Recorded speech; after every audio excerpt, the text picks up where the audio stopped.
Hello all. Next question देखिए, इस question में कहा है कि empty plastic box of mass m is found to accelerate up at a rate of g/6 when placed in deep inside water. तो देखिए start करते हैं। एक बॉक्स है, राइट, और ये m मास का है और ये अब ऊपर की तरफ एक्सेलरेट कर रहा है और इसका एक्सेलरेशन है g/6। इसका देखिए वेट होगा mg। तो कैसे एक्सेलरेट कर रहा है? तो डेफिनेटली इस पे क्या लग रहा होगा, एक बॉयंट फोर्स लग रहा होगा ऊपर की तरफ, जिसकी वजह से ऊपर की तरफ एक्सेलरेट कर रहा है। और इसका न्यूटन्स लॉ लिख दें तो NLM लिखने पर हम लिखेंगे b minus M G equals to M A, और ए कितना है, g/6 है। तो देखिए यहाँ से हम कैलकुलेट कर सकते हैं, b की वैल्यू आ जाएगी mg plus mg/6, that is 7mg/6। तो बॉयंसी की वैल्यू ही हमें मिल गई। अब कहते हैं कि कितना सैंड इसमें से बाहर निकाल दिया जाए, नहीं और रख दिया जाए, कितना सैंड और रख दिया जाए सो दैट इट में एक्सेलरेट डाउनवर्ड। तो अगर मान लीजिए हम इस बॉक्स के अंदर, सेम बॉक्स के अंदर, एम बॉक्स के अंदर थोड़ा सा सैंड रख देते हैं एम नॉट मास का, तो अब इसका वेट हो जाएगा M plus M not G. और बॉक्स के अंदर सैंड रखने से इसके ओवरऑल वॉल्यूम में कोई चेंज नहीं आएगा, साइज में कोई चेंज नहीं आएगा। तो बॉयंसी इसी बातों पे डिपेंड करता है कि भाई वो किस तरह के लिक्विड में डूबा हुआ है और क्या उसका साइज है। तो अब ये बॉयंसी उतनी ही रहेगी जितनी कि पहले आ चुकी है। अब ये नीचे एक्सेलरेट करेगा भाई g/6 का एक्सेलरेशन से। तो दोबारा एनएलएम लिखें तो अब नीचे की तरफ पॉजिटिव मान के हम लिखेंगे m plus M not G और minus B equals to M plus M not, and acceleration क्या है, g/6। चलिए सॉल्व कर लेते हैं। तो देखिए यहाँ पे हमें मिल रहा है M G plus M not G minus B की वैल्यू है 7mg/6 equals to mg/6, okay, और then plus M naught g/6। ये क्वेश्चन हमारे पास आ चुकी है। थोड़ा सा और सॉल्व कर लेते हैं इसको। तो देखिए यहाँ पे हमारे पास है एक्चुअली एम नॉट जी को मैं लेफ्ट में ले आता हूँ, ठीक है। पहले तो जी को पूरे में से रिमूव कर देते हैं। अब एम नॉट 6 को मैं लेफ्ट में ले आता हूँ, तो लेफ्ट में आ जाएगा am not minus am not by 6, और बाकी सबको राइट में ले जाते हैं। तो राइट में m/6 तो ऑलरेडी था हमारे पास में, और प्लस 7m/6 भी आ जाएगा और माइनस m भी आ जाएगा। तो देखिए सॉल्व करते हैं। तो लेफ्ट में आ जाएगा 6m0 minus m0, that is 5m0/6 equals to, यहाँ पे 6 एलसीएम लेने पे हमें मिलेगा 8m minus 6m, that is 2m/6, और 6 को रिमूव कर दें तो m0 की वैल्यू आ जाती है 2m/5, दैट इज 0.4m। अब देखिए हमें मिल चुका है वो मास ऑफ सैंड जो हमें इसके अंदर रखना चाहिए। तो यही आपका आंसर है। Thank you. नेक्स्ट क्वेश्चन देखिए, अगला क्वेश्चन कह रहा है a force F equals to V cross A is exerted on a particle in addition to the force of gravity. तो अगर एक पार्टिकल हम एज्यूम करें, अरे ये क्या बन गया, ठीक है भाई, एक पार्टिकल एज्यूम करें, थोड़ा थोड़ा राउंड ले लिया है मैंने। इस पर एक तो फोर्स लग रहा है इसका वेट ऑफ ग्रेविटी mg, और एक और फोर्स लग रहा है V क्रॉस A। तो इस पर V क्रॉस A लग रहा है and it is exerted on a particle in addition to the force of gravity. V is the velocity of particle and A is a constant vector in horizontal direction. Okay, A एक constant vector है horizontal direction में। तो अगर मैं mg को देखते हुए हम समझ गए mg की लाइन तो वर्टिकल होगी, तो A constant vector है, मैं इसे अभी इधर मान लेता हूँ। ओके, अब देखिए जो दूसरा फोर्स, दो ही फोर्स लग रहा है, एक तो V क्रॉस A और एक mg। अब पूछा है with what minimum speed the particle must be projected so that it continues to move undeflected with constant velocity. ये कब हो सकता है? ये अगर अनडिफ्लेक्टेड मतलब ना तो मुड़े और एक कांस्टेंट वेलोसिटी से चले, तो इसके लिए ज़रूरी ये है कि इस पर जो नेट फोर्स है वो ज़ीरो हो। अब देखिए mg तो लगेगा ही, तो नेट फोर्स जीरो तभी हो सकता है जब दूसरा फोर्स mg के ठीक अपोजिट वर्टिकली अपवर्ड डायरेक्शन में लगे। ये है दूसरे फोर्स की डायरेक्शन, और वो mg के बराबर भी हो मैग्नीट्यूड में, तभी ऐसा हो सकता है। तो देखिए सिचुएशन को बेटर समझने के लिए इसका हम टॉप व्यू देखते हैं। टॉप व्यू, ऊपर से देख रहे हैं हम लोग, तो पार्टिकल हमें कुछ ऐसा दिखाई पड़ेगा, ठीक है। अब जो mg होगा ना वो डाउनवर्ड डायरेक्शन में लग रहा होगा, तो क्रॉस का मतलब डाउनवर्ड, और एफ फैक्टर जो होगा ना वो ऊपर की तरफ लग रहा होगा, ये ऊपर की तरफ है, और ये है कांस्टेंट वेक्टर a। अब देखिए वेलोसिटी की तरफ होनी चाहिए, तो देखिए f क्योंकि v क्रॉस a है।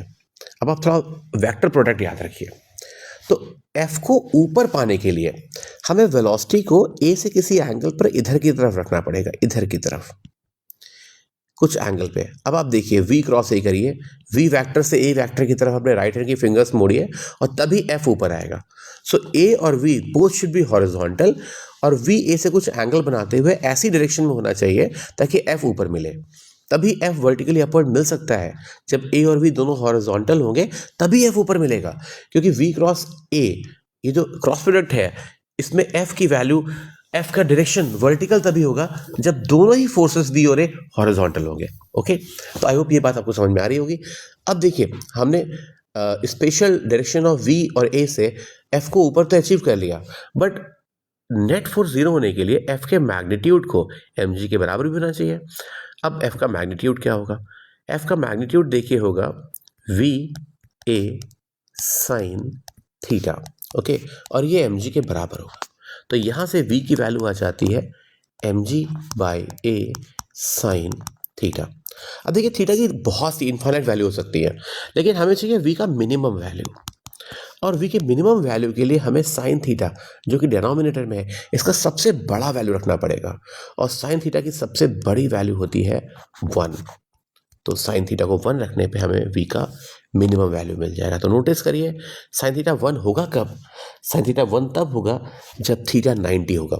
इसका मतलब क्या है कि जब ये वाला एंगल, ये एंगल 90 डिग्री का, मतलब ऐसे नहीं, वेलोसिटी ऐसे होगी ए के, तब हमें फोर्स ऊपर की तरफ तो मिलेगा ही, लेकिन हमें बिल्कुल मिनिमम वेलोसिटी देनी पड़ेगी और फोर्स mg को बैलेंस कर लेगा। Okay, so that was the answer. Next question पे चलते हैं। देखिए अगले सवाल में कहा गया है, इन सिंपल एटवुड मशीन दो अनइक्वल मासेस हैं m1 m2 connected by a string going over a clamped light smooth pulley. In a typical arrangement, masses की वैल्यू दी हुई है 300 ग्राम, 600 ग्राम। The system is released from rest. Find distance traveled by the first block in the first 2 seconds. Distance traveled by first block in first 2 seconds. Find tension in the string and find force exerted by clamp on the pulley. Clamp on the pulley. Okay, चलिए discuss करते हैं इस question को।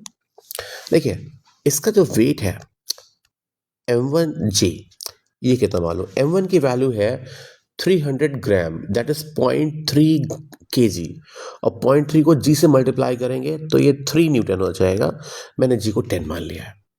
इसी तरह से m2 की value, m2 के वेट की वैल्यू 6 न्यूटन हो जाएगी। यहाँ पे टेंशन को t मान लिया जाए, ठीक है। अब न्यूटन्स लॉ लिख के हम इसको सॉल्व कर सकते हैं, but I can use a direct formula of a जो हो जाता है m2 minus m1 upon m2 plus m1 times g। तो देखिए m2 माइनस m1 है 0.3, m2 प्लस m1 है 0.9, और g को 10 मान सकते हैं। तो a कितना आ गया 10/3 और g/3 मीटर पर सेकेंड स्क्वायर। ओके, अब हमें एक्सेलरेशन मिल गया। तो पहला सवाल है distance travelled by first block in the first 2 second. तो भाई फर्स्ट ब्लॉक ऑब्वियसली हल्का है तो ऊपर ही जाएगा, और अगर ये 2 सेकेंड में कुछ s डिस्टेंस ट्रैवल करता है तो s को मैं लिख सकता हूँ ut प्लस हाफ at²। अब देखिए u, द इनिशियल स्पीड को हम 0 मान लेते हैं, तो इनिशियल स्पीड को 0 मान लेते हैं, तो ऐसे में ये 0 हो जाएगा फर्स्ट टर्म, और दूसरा टर्म हो जाएगा 1/2 10/3 और t²। सॉरी हाँ, acceleration is 10/3, that is okay, and T square, तो टाइम हमें कितना दे रखा है 2 सेकेंड, तो 2 सेकेंड का स्क्वायर हो जाएगा 2 स्क्वायर दैट इज 4, तो ये आंसर बन जाएगा 20/3 मीटर, दैट इज 6.67 मीटर। इतना डिस्टेंस ट्रैवल कर लेगी first block in the first 2 second. फिर पूछा है find the tension in the string. तो देखिए टेंशन इन द स्ट्रिंग निकालने के लिए भी हम न्यूटन्स लॉ को सॉल्व कर सकते हैं, बट हमने ये फॉर्मूला भी याद किया होगा, T equals to m1 m2 by m1 plus m2 into जी।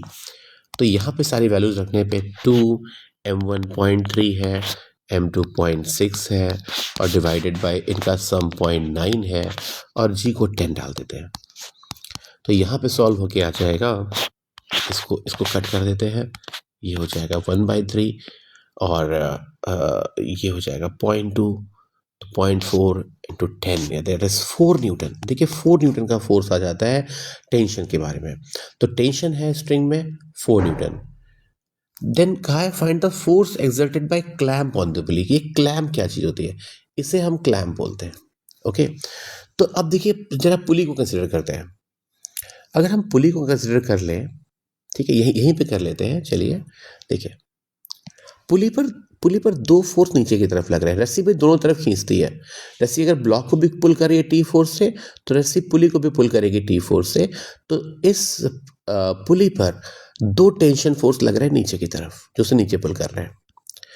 अब जो क्लैम्प है, ये वाला क्लैम्प, ये पुली को ऊपर पुल करेगा, नहीं तो पुली नीचे गिर जाएगी, तो ये ऊपर की तरफ पुल करेगा, ऐसे टी डैश मान लें।